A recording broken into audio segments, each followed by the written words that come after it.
In our previous video, we explored how models tackle prediction tasks. Today, we're diving into the geometric soul of classification, decision boundaries, how models actually separate different classes in space. Classification is a fundamental task in machine learning, where we aim to categorize items into distinct groups. Imagine we have a collection of data points, each representing something with measurable characteristics or features. We can visualize these features as coordinates in a space, like this two-dimensional graph. Here, we see two distinct groups of data, clearly separated by their feature values, represented by different colors. Our primary goal in classification is to find a way to separate these different groups of data. We want to draw a division, like a line or a boundary, that puts all the data points of one type on one side and all the points of the other type on the opposite side. This division helps us predict the category of new, unseen data points based on which side of the boundary they fall. This geometric division we've been exploring is formally known as a decision boundary. It's a conceptual line or surface in our feature space that partitions it into distinct regions. Each region corresponds to a specific class label. When a new, unknown data point enters this space, the decision boundary determines its classification. It simply assigns the point to the class of the region it falls into. Many fundamental classification models, such as logistic regression or a basic support vector machine, learn to create a straight line or a flat plane as their decision boundary.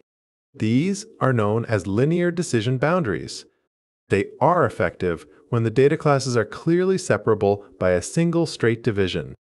The model essentially finds the best straight line to maximize the separation between the groups.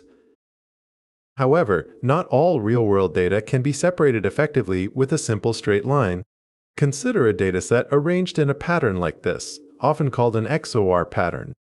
A single straight line, no matter how it's positioned, simply cannot divide these classes accurately without misclassifying many points. This scenario clearly demonstrates the limitations of linear decision boundaries and highlights the necessity for more flexible, nonlinear boundaries. Nonlinear decision boundaries can be created in several clever ways. One common approach is feature transformation, where we add new features derived from the original ones, like squaring a feature. This can effectively transform the data into a higher dimensional space, where it becomes linearly separable. Another powerful method involves using complex models, such as neural networks, which can inherently learn intricate, curved, or piecewise boundaries directly within the original feature space, without explicit transformations.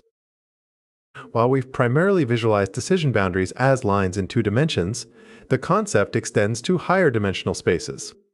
In 3 dimensions, the decision boundary transforms into a surface or a flat plane, still separating different classes of data.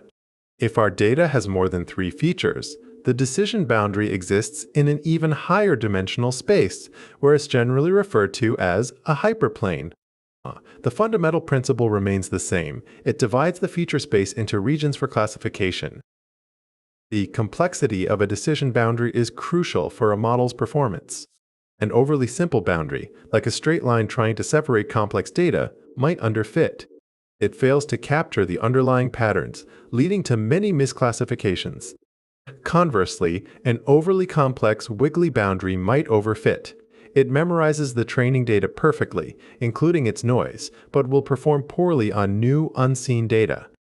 The ideal is a boundary that generalizes well, capturing the true patterns without being too simple or too complex.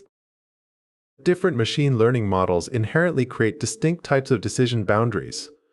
Logistic regression, for instance, typically produces linear boundaries. Decision trees, on the other hand, create boundaries that are piecewise constant and axis-aligned, forming rectangular regions. Neural networks, with their multiple layers and nonlinear activation functions, can learn highly complex, smooth, and intricate boundaries, adapting to almost any data distribution.